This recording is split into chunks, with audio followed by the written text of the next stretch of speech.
We are going to start because I like to start on time. Other attendees are filtering in, and that's fine. Just a few housekeeping things to start. This is being recorded so that it'll be distributed afterwards to everyone that signed up. You'll get the full deck and you will get the recording so you can listen and review all the different insights. As well, you can see I've got a panelist on here, Jennifer Fabric. She'll be taking your questions in the Q&A. And you can take those, you can ask those throughout the webinar. And at the end of every section, we have 4 sections. She'll say, hey, we got a question, and I'll stop and I'll review and address the section or the question in that section. And we do have a Q&A at the end. So that being said, this webinar, just so you know, is a high-level overview of a go-to-market strategy. It's like drinking from a fire hose in a way. There's a lot of content in here, and in many cases, each slide could be a webinar in of itself. The idea is to give you the foundations and the fundamentals of what's involved in a go-to-market strategy.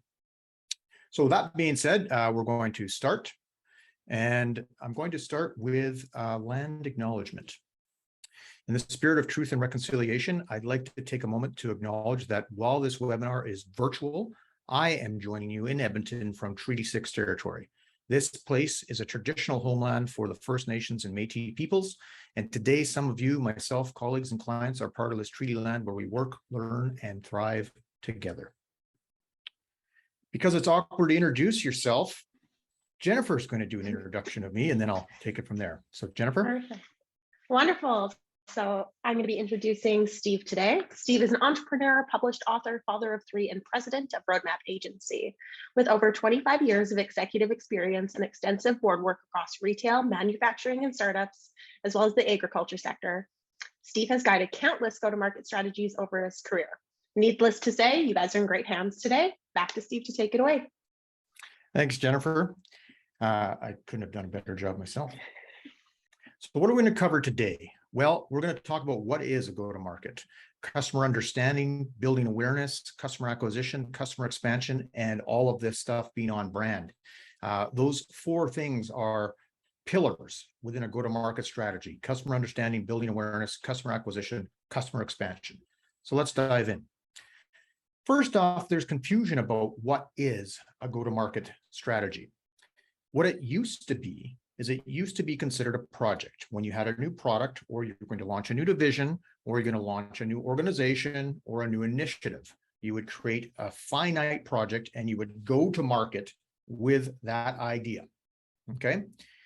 Now, the thing of it is that all the essence of what's required in those go-to-market projects are actually fundamentals for driving your business. And so how is go-to-market evolving? Well, the fact of the matter is that it's no longer one and done. It's iterative, and it's the point that you can take this and you can continuously learn and continuously evolve and transform your business with these processes. So make your business repeatable and scalable, and it will help answer questions like, when do we add staff? When do we actually add manufacturing capacity? And it can unify your organization around how you go to market and how you grow. Now, this can also be, this is for B2B, this is for B2C, and it is for the nonprofit sector as you're expanding your services. And it's all along this philosophy of thinking about how you manage and you continue to evolve with your go-to-market strategy.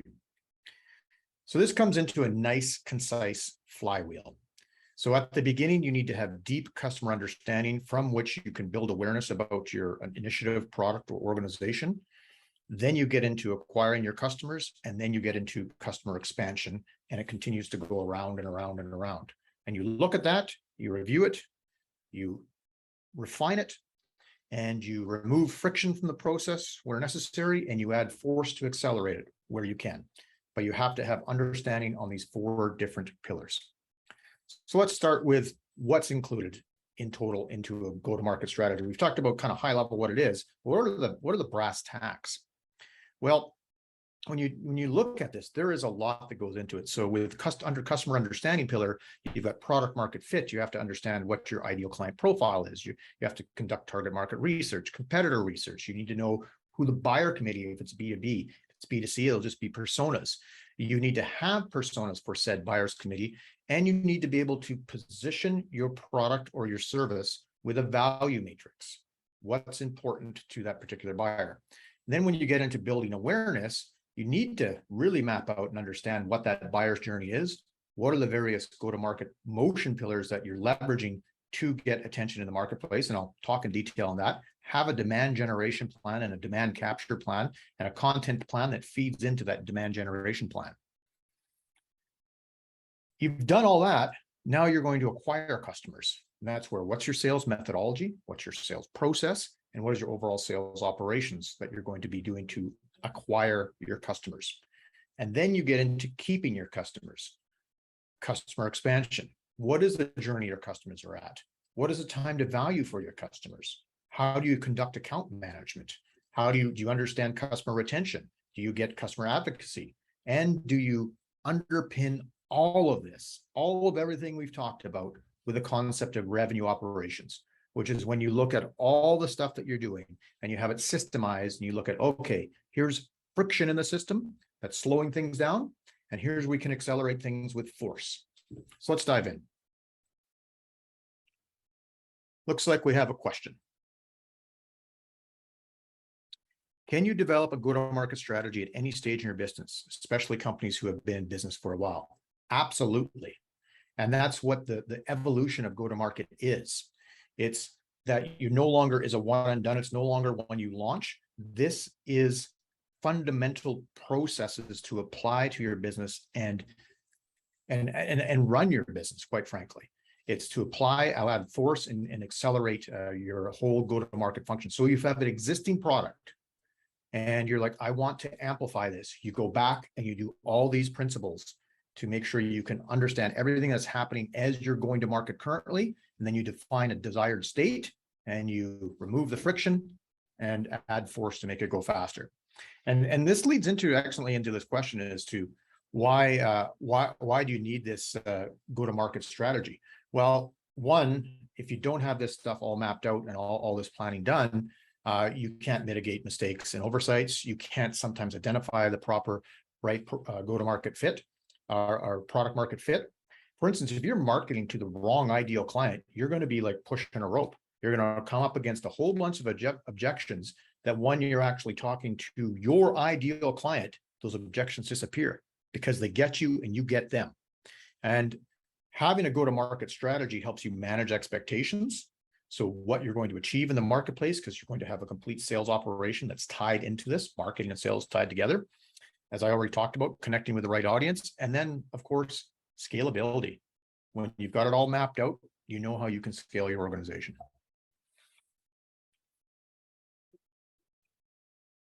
All right, customer understanding. This is where it starts. It all starts with understanding your customers.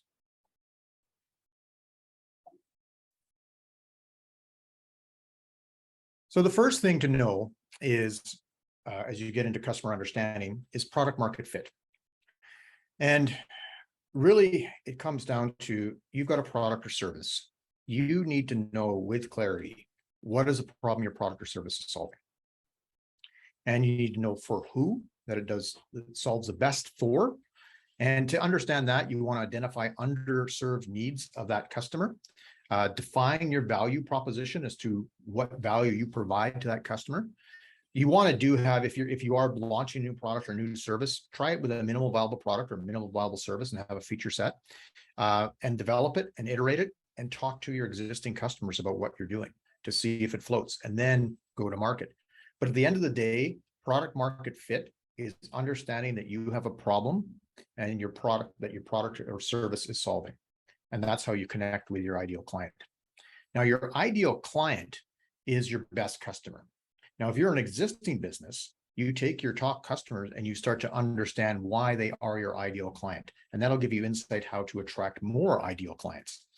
And now, people do business with people, but you have to understand, if you're into B2B, the type of company that you're trying to do business.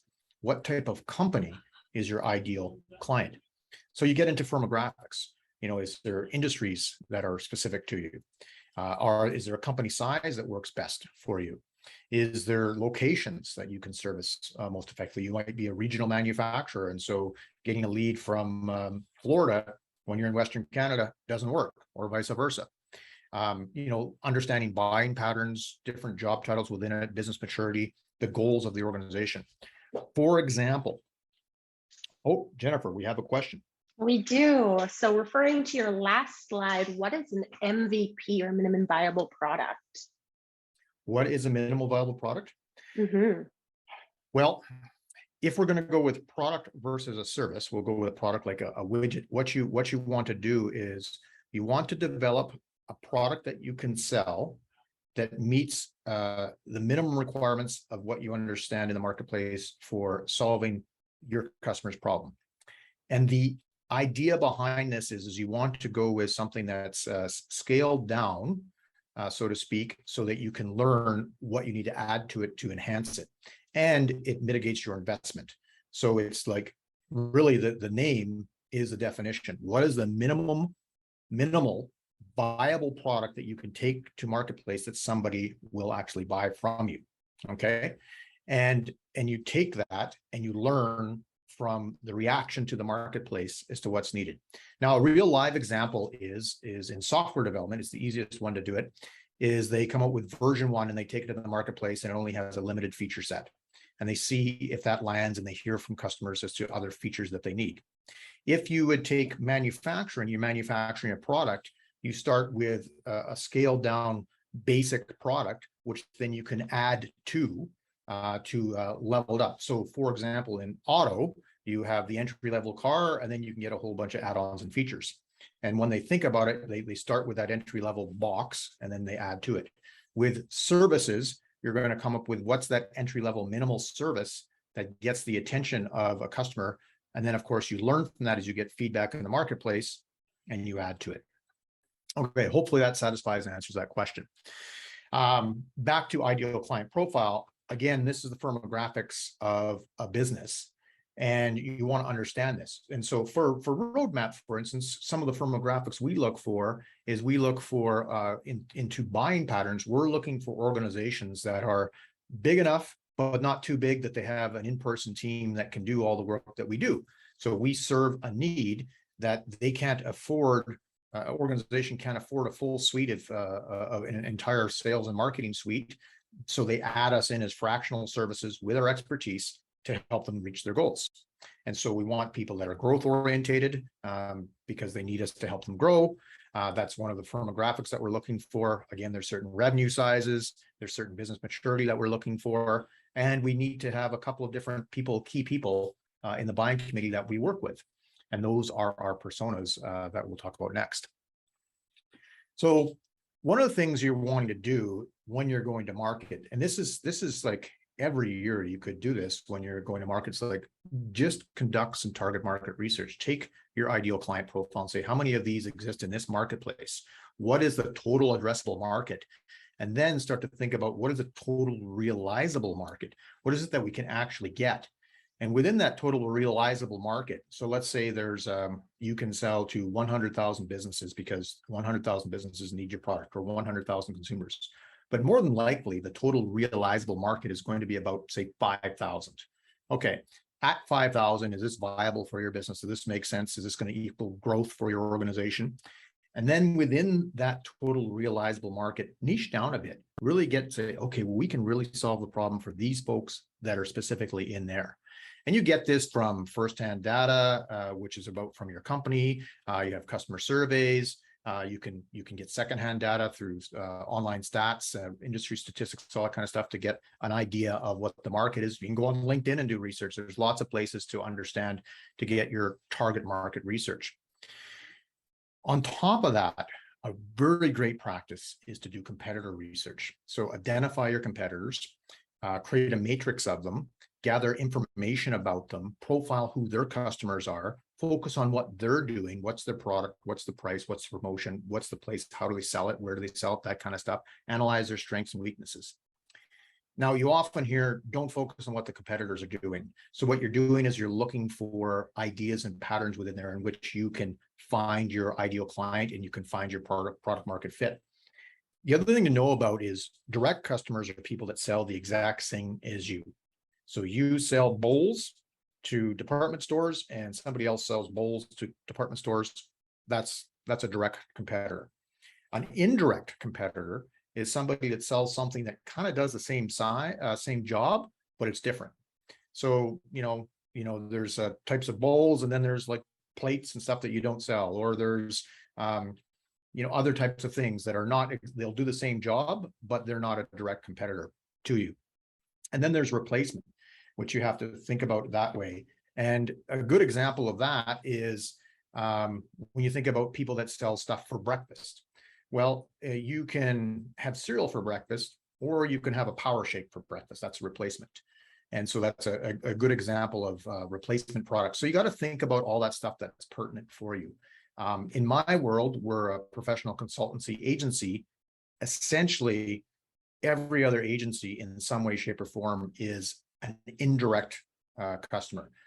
People that do the exact same implementation of certain services, like we're a HubSpot implementer, those would be direct competitors. Okay, so you want to do your competitor research because you'll see what's going on in the marketplace, and you can find opportunities with competitor research. All this gets to understanding who's in your buyers committee. Who are the people that you need to talk to? They're not all generally represented at organizations, but there will be decision makers, there will be approvers, there might be a gatekeeper, there may be somebody that's an influencer. There's a lot of different people, and you'll know in your going to market and how you're dealing with who are the main personas that you need to identify. Most organizations have 3 to 5 personas that they have to deal with and identify, which essentially makes up their buyer committee. For us, it really comes down to 3 in our buyer committee that we need to be aware of. And so what you do is you create personas on that. So you have the ideal client, which is a description of the business, and then you have the persona, which is the person within the business. And again, this could be a webinar in itself, how to create personas, because it's an in-depth process. But what you want to do is you want to know what that individual defines as value. You want to understand their motivations, their pain points, and their goals. And knowing that, having clarity on that, and that can happen where you do customer research, you had surveys, you review various different voice of the customer stuff, you have just talk in the marketplace when if you're in sales, you're talking to customers, you're identifying these things, you're writing them down, you're constantly going, okay, what is motivating these people? What is their pain points? What are their goals? What is it they define as value? Because you're going to take that and you're going to put it into a buyer value matrix. You're going to have your persona. So for instance, we have a persona called Leader Larry. And the role is that they're a gatekeeper. They just stop things from coming in. What are their pain points? Is they're stuck. They don't know how to grow. Okay. So the product or service value that we provide is we have a go-to-market retainer, and it costs less than hiring a vice president, and they get access to a wide skill set and expertise. And the messaging that we would be is like, why hire a VP of X when you can get the whole team, save time and money, and focus on growth? So, we have another question. We have a question from our guests. Okay. What is the best way to approach the people that you would like to participate in your buyers committee? Oh, great question. Well, there's to approach the people that you want in your buyers committee. I'm gonna deconstruct that. It might be like so you've identified who's in your buyers committee and you want to learn more about them. Now, there's several ways you can do that. You can do that by gathering voice of the customer information, which is you're looking at questions that they're asking sales, and you're just reviewing that voice of the customer data. You're reviewing surveys that you might have. You're reviewing sales conversations. A more direct way, and a simpler way, quite frankly, is to call them and ask them a few questions. You'll be surprised how willing people are to give answers to your questions. And a great formal way is to take some of your existing customers and form a customer council. And then those would be personas that are from your ideal client profiles that will then inform you about the answers to these questions. So there's a couple of ways you can review voice of the customer data and screen through it. And you can find that sometimes on social proof. comments that are being made on social, that kind of stuff. So you can do that. You can talk to people that are customer facing, either in customer service or sales, and get that information. You could have direct conversations, just call them and have chats with them, 5-10 minutes or so. Or you can have a formal customer council or like an annual survey and ask the questions, that kind of stuff. So formal survey process, customer council. Those are some tactics that can help you get deeper understanding of people in your buyers committee and what they define as value. So with all that done, you now know who your customers are. You have a product market fit. You want to build awareness. Now, when it comes to building awareness, there are essentially 3 stages. There's the awareness stage, there's the consideration stage, and there's the decision stage that is in the buyer's journey. So they all go through it. And in the awareness stage, what's happening is they're experiencing some sort of problem, but they haven't quite identified what that problem is. If something's not working, it's just doesn't feel right, but they haven't quite figured it out. So they're becoming aware that there's an issue or a problem. And then when they get into consideration, they're researching, they're engaged, they're looking to find a solution. They now know there's a problem. They're trying to define it even more, and your job is to help them define it. And then in the decisions stage is that they've come up with a solution and they're starting to try to figure out the approach. And now they're into your sales funnel at this point in time. So you need to know what's going on for your buyers committee and your ideal client profile in these various different stages, so you can help map stuff to build demand to get them ultimately into your sales funnel. So this comes down to knowing what your go-to-market pillars are. Now, these are strategies in which you bring your products or service to the market. And some of them have they all have different strategies. But on a top level, you can see this slides. You've got inbound led, which is the classic: build content, they read it, you're answering their questions, they come to you. Outbound is outbound sales prospecting.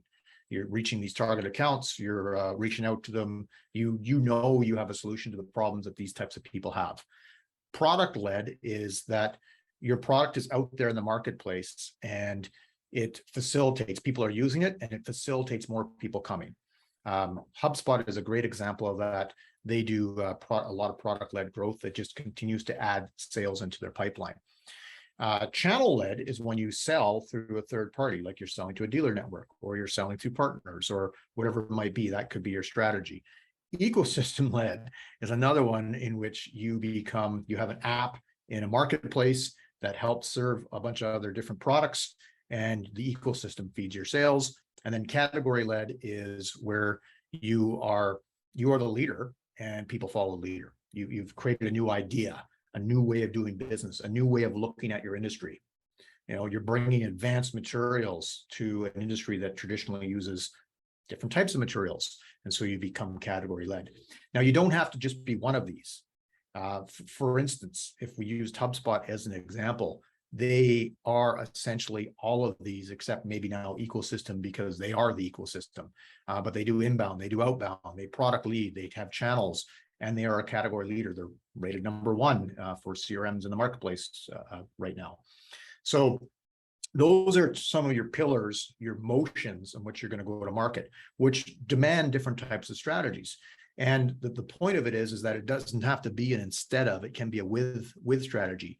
You can be inbound and outbound and be a category leader, which is what we try to do, for instance, ourselves as an agency. So to do that, though, you're going to need a demand generation plan. You're going to need to have a way in which people are going to become aware of you. And when I look at this, you think about, well, what is the market strategy in which people are going to become aware of you, into the consideration phase and into the decision phase? So first off, because you've done all the research about your customers, you know the channels, your customers, you know where they are. And now you should have an idea of the content that's going to solve their problems. And then you're going to want to have a plan in which you're going to nurture the people that are showing intent, that are raising their hand. And then finally, you're going to want to do account-based marketing. So when you get customers, you're continuing to serve them and nurture them and doing customer expansion.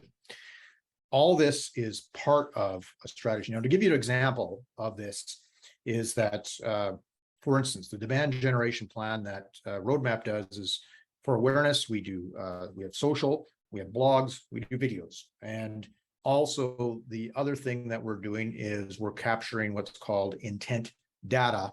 and we're inserting that into awareness. So people that are understanding that they're searching for a problem. Then when we get into consideration, that's when these people start to receive paid ads. They come to webinars like this. The decision, they're reading case studies or they're getting demos for solutions from us, and then they move into the sales pipeline. And for us, it all leads to how do you get meetings booked? Now you need to have a content plan that serves that demand generation plan. And again, you want to align your content to goals that your personas have with the problems that are trying to be solved.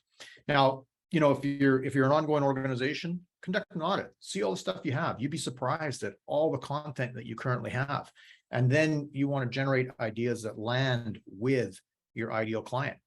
Create topic clusters. For instance, topic clusters that Roadmap has revolve around what we call our category entry points. How do people engage with Roadmap? Well, they come to us because they need a website, or they need their brand to be refreshed, or they need a demand generation marketing plan, or they need a CRM. So we create content around those topic clusters. And then of course you publish and promote, and then you reuse the content and it becomes evergreen and can be stretched, and away you go. But you have to map it out with timelines as to what you're doing, and you want it to line up with the various different stages of the buyer's journey, what content goes where, so you understand what you're doing. The truth of it is that you want to flow chart this all out, and so you can see where it ends up with that meeting booked. That's what you're trying to get. Or they raise their hand because it's e-commerce and then they buy. At the end of the day, you want to get to that critical number that's driving your business, which leads, of course, to customer acquisition. I don't see any questions at this point from that stage. So either I've talked too fast, or everybody's absorbed it, and so that's great. So I'm just going to keep going. Now, we have said how you find your customers, identify them. We've talked about how those customers become aware of you. Okay, so identify, find, and now this is more like how you get your customers. And that's where you have a sales methodology, and which you have to define the overarching sales model that aligns to the buyer's purchase behavior. You want to have the least friction, and you want it to be able to scale. So there's 4 main sales methodologies. There's self-serve, which is essentially e-commerce. Okay, there's inside sales, where leads come to you. There's outside, where you're going out and you're prospecting and you're trying to create demand by reaching out to the marketplace. Okay, and then there's channel sales, in which you're selling through third parties. Those are your 4 main sales methodologies. And the fact of the matter is that you can do all 4. And quite frankly, HubSpot, for instance, does all 4. They allow self-serve, they have inside sales, they have outside sales, and they do channel. Now, that's not the case for every organization. We're inside, outside, but you need to know what your sales methodology is as you move forward to creating your sales process. Now, in your sales process, remember I talked about meetings booked. You want to make sure you have two funnels or 2 pipelines. You'll have one that's for when people have expressed interest to move forward and are requesting a quote. That's your sales funnel. And then you want to have a prospecting funnel, in which you're doing all that awareness, all that consideration touch points to get to that critical point where they're moving forward. You've got a go forward commitment. And in most cases, if you're B2B, it's something like a meeting booked. Okay. Now, in those cases, you want to define your sales stages, and you have to understand what's required for the buyer and for yourself. You want it to be factual. So it has to be tied to an action. So for instance, one of your sales stages could be present proposal, and that is factual because you present the proposal. It needs to be inspectable, meaning that you can see that you've done it in your CRM. So if it wasn't in your CRM, it didn't happen. And it should be buyer centric. So instead of present proposal, if you're going to make it buyer centric, you'll be like reviewing a solution or reviewing the solution. And that's where you present your proposal that goes over the problem that you're solving for the organization. All this sales process needs to be, again, documented and put into a platform so you can manage everything that you've been doing to get to this stage. Now, the sales requirements, each stage should have entry criteria, how you get in, what you have to do in it, like what it is, a definition of what it is, requirements, what has to happen in that sales stage, and then exit criteria. How do you move out of it to get it into the next phase? clarity on this so that you can optimize your sales stages and move them forward. And again, this all gets tied into, in the future, revenue operations, where you're looking at where's there friction in our process? Where are we slowing things down? Maybe we have too many sales stages. Sales operations are encapsulate everything. So it's like you have a sales plan, you have your sales process, you have what's going on in your CRM, you have your various different behavior drivers that you want your sales reps to be doing. So it could be this many calls, this many meetings, this many customer touches. You have the ability to do sales forecasting, and then you have overall sales performance management, where you have the metrics in which you manage the performance of your sales team. Now this ties up all the stuff that we talked about in a neat overall plan.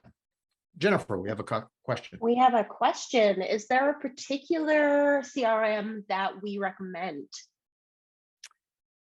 Yes. I've personally done implementations of, oh gosh, I think 5 or 6 CRMs in my life time. And we are an implementer of HubSpot on purpose because we feel it is the most user-friendly, and it is a platform that has been organically built as opposed to a platform that's been built by acquisition. So there's been a lot of companies that were a CRM and then they added marketing automation and service and they bolted it together, and it's different code and different companies that they bought to make a platform for a company. And it's not as smooth as it could be.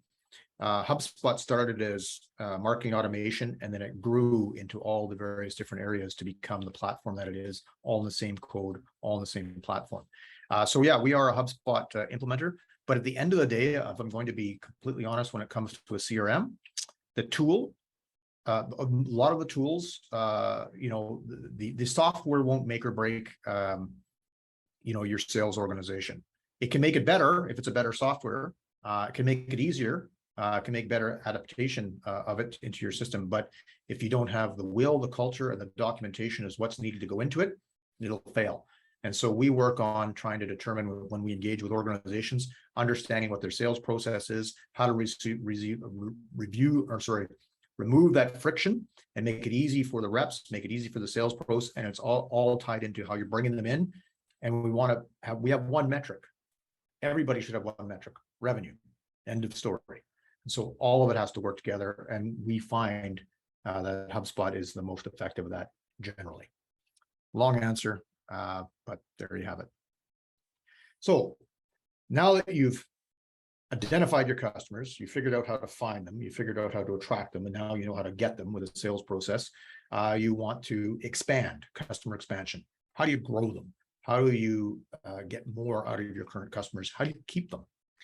Okay, so one of the things that you need to understand is the journey that your customers are going on from their perspective.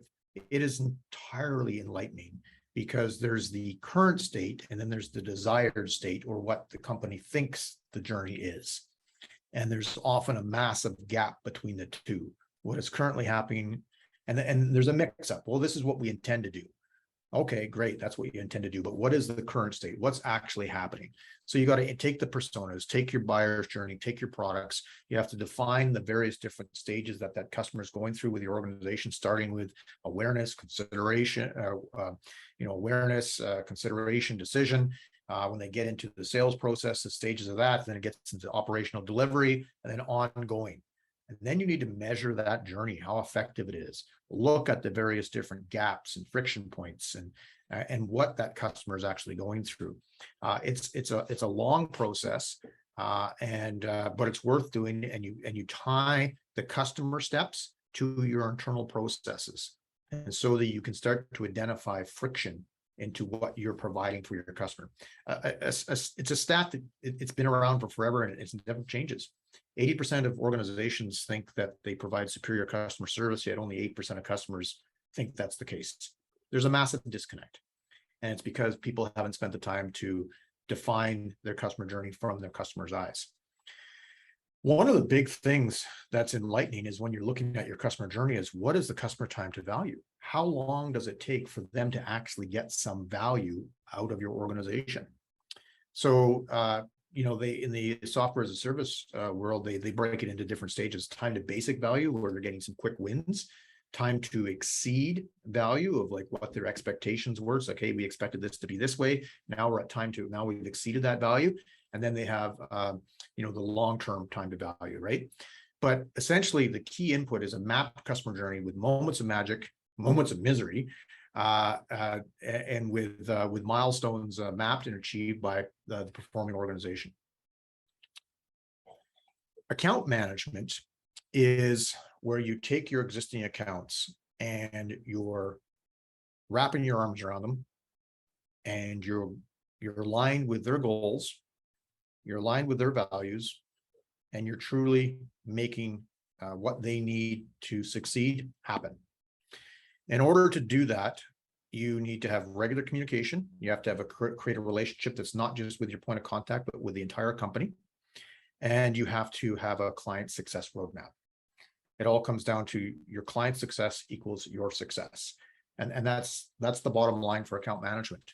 And I've got a fancy definition on here, but really it comes down to, if you do that, your business will grow with them. If you focus on client success, it'll equal your success as well. Customer retention. The fact of the matter is that you need to understand how many customers you're bringing in. Now, if you sell a product that's, if you're a project-based company, you sell projects, they come for your project and they're done, they will come back to you. So a lot of companies fall into the trap where, well, we sell products, it's a one-time use, they don't come back to us, or we do projects or whatever. You need to maintain a relationship, because auto dealerships do this all the time. They know customers will come back every 3 to 5 years. It's a long cycle. So you need to know what your repeat customer rate is. And that comes down to what your purchase frequency rate is. And then of course, understanding what the average order value is with these customers. And then what is the lifetime value of a customer? And some companies will look at this over 25 years. And they'll do 4 purchases over 25 years, and they'll calculate what that lifetime value is. So you understand that they're going to put a lot of effort into retaining that customer. And at the end, and if you're a software as a service company or a subscription, you want to know what your churn rate is. Looks like we have another question. Yes, specifically to that, one of our guests would like us to explain what churn rate is. Churn rate. So that is the amount of existing customers.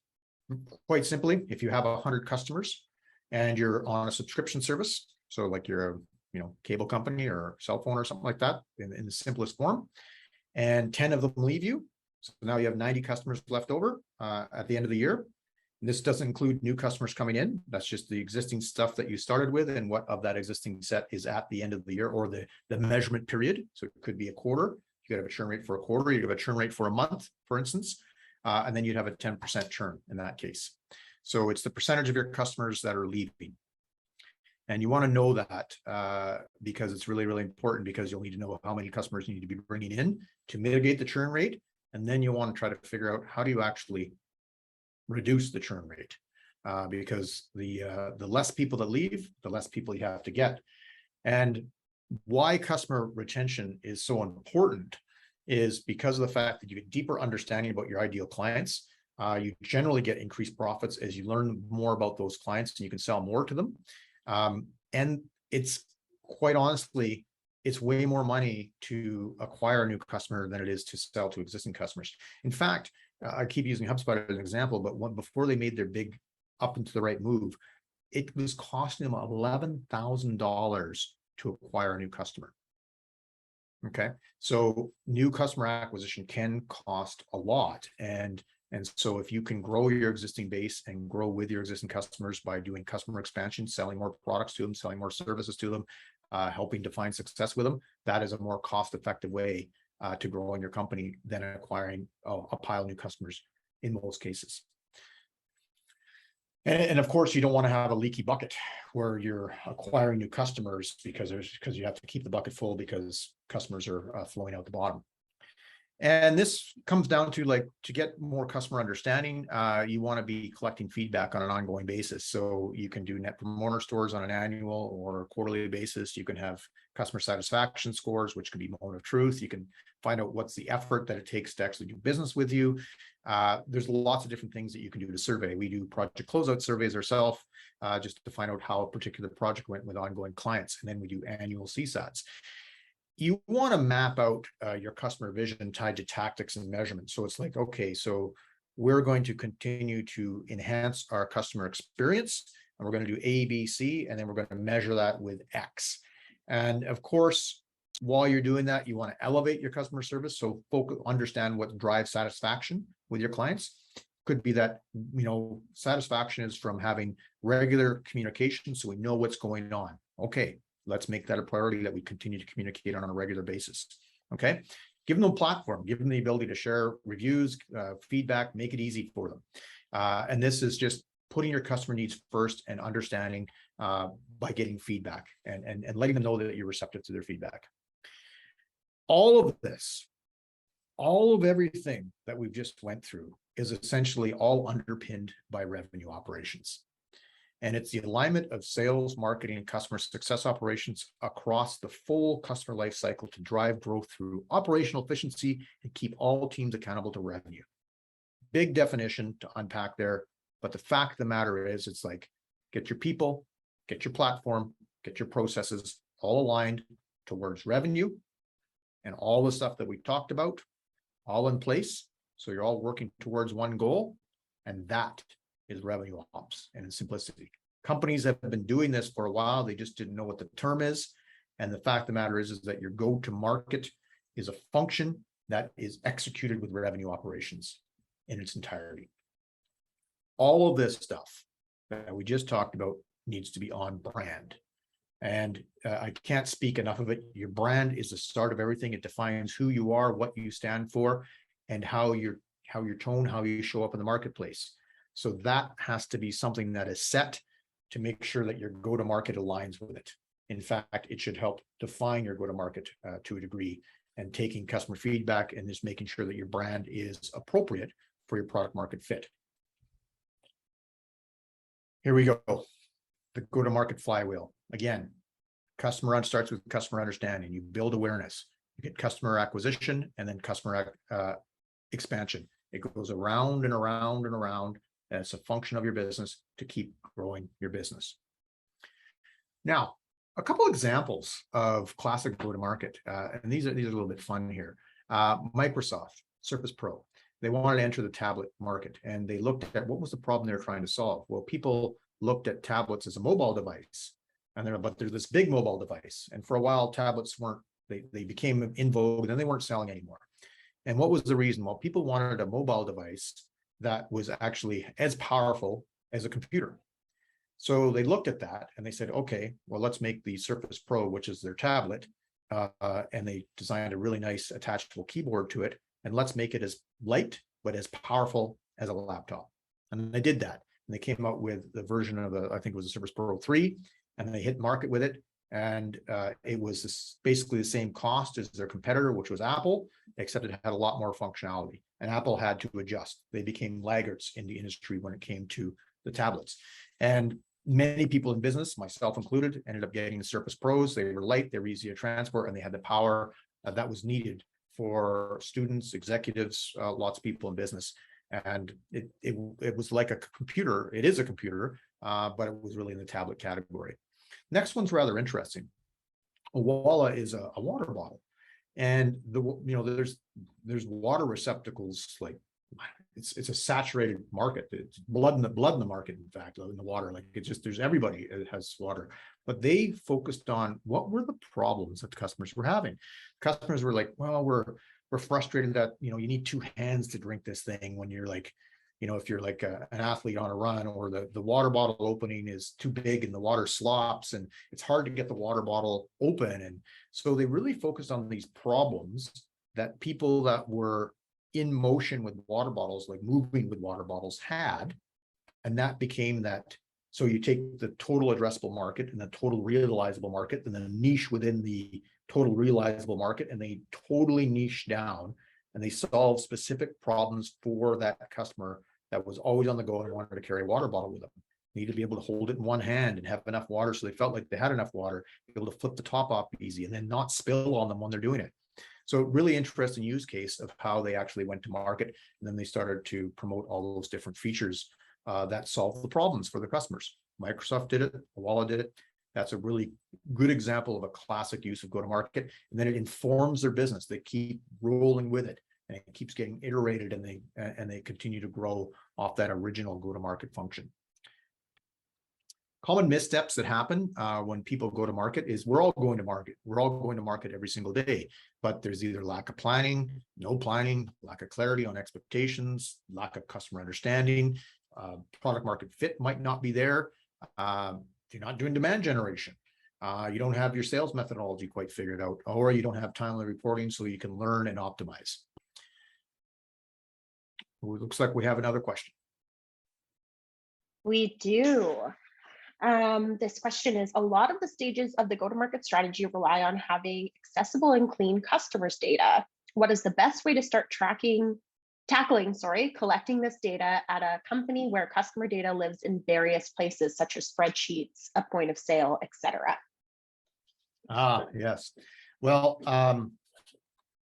so first you're going to have to get so if I go back to the slide about people, processes, platform, at the end of the day, until you get a platform in place that is a single source of truth, you're going to have that problem. And quite frankly, that's what CRMs and platforms, one of the problems that they solve is that data is everywhere. We got quotes on various different salespeople's desks, and we've got people tracking things in Outlook, in their contacts. And I've got a spreadsheet where all my sales stages are, and the list goes on and on and on. And then marketing has some personas where they don't share it with anybody else. And we've got this survey done by our CX, our customer service team, but it's not all in one place. It's all tied to a customer record, which is identified as your ideal client profile or identified as a target market or whatever it might be. So the short answer is that that pain point that you have has to be identified as something that is slowing growth and causing so much friction in your organization that you need to take the step towards uniting all this data on a single source of truth on a single platform. And that's the short answer. Until then, you're going to be gathering data from various different points and consolidating it to get a picture.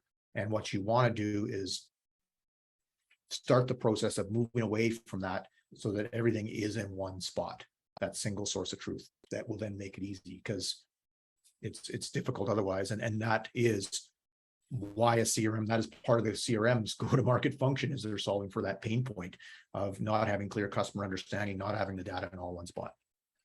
I hope that answers the question. And okay, so how to avoid some of these things is you want to constantly seek to understand your customers. We just talked about that. You want to have somebody that's driving your go-to-market functions, and often sometimes like it's disjointed where you put like a marketing or a sales leader. You want to make sure that it's somebody that's cross-functional, and you might even be an organization big enough that has somebody that's in charge of revenue operations. You got to make sure that you have time and money for content. And time's an important one, because sometimes you need internal expertise to be able to help create that content. People that know the market, know the customer, right? So you got to budget people's time internally to do that. Align your processes and align them to the customer journey, and make sure that you are prepared to review and iterate and pivot as you get more and more understanding. We have another question from the audience. Mm-hmm. How are our customers' data protected from third-party review of our business transactions? How is our customers' data protected from third-party review of our business's transactions? Oh, okay. So, well, a couple things. So if transactions and stuff like that are coming into a CRM, the CRM has security measures. They comply to like HIPAA, for instance. So you can even have medical records. And then you have to set up security profiles. So there's a couple things. You got to set up security profiles within your organization. But I think what you're getting is that when you've got a platform in the cloud, and let's say that HubSpot is the provider, or Salesforce or Pipedrive or whatever, what's protecting you from them looking at your data? You have a contract with them. They don't review your data. It's your data. You own it. And quite frankly, when you have CRM migrations, that's your data. You export it out of the system and you import it into a new system. So there's legal contracts in place, but most of these CRMs are, as I said, HIPAA compliant. They're compliant with GDPR, all that kind of stuff, protecting data and making sure that you're not breaking any privacy rules at the same time. And then you set up internal access. And so some people in your organization can see X, and other people can see everything. And some people, you can define the levels of access with most of the systems. And that's how you protect it. Hopefully that answers the question. All right. Last slide is that this process is a mountain with no top. An effective go-to-market process is a culture of continuous improvement and growth. You can apply it to new products or just have them inserted into your process. The error that most organizations is the lack of understanding that the day-to-day they're going to market, and this is an ever-changing world. You need to keep doing this all the time. It's a mountain with no top.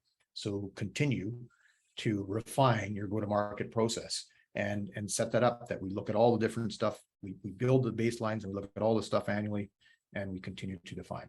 Another question, Jennifer. Yes. When should you be revisiting your go-to-market strategy? Oh, well, there we go. Yes, I would say your go-to-market strategy, it depends on the phases that you're in your business. It might be something that is iterated on quarterly because you're a startup and you need to be pivoting faster. If you're a more mature organization, annual is fine. It's going to depend on your organization phases of maturity, but you need to get all the data in place so that you can actually conduct a review.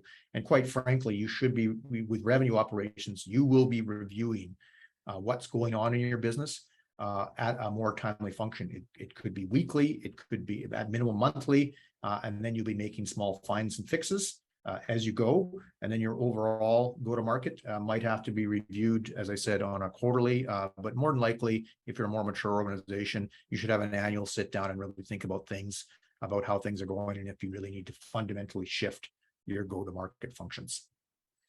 Okay, we covered a lot in this hour.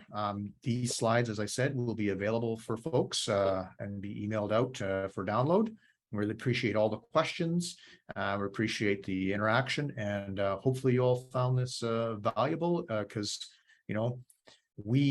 we aim to help organizations go to market successfully. So your success equals our success. Thank you for your attention and thank you for your time. Bye for now.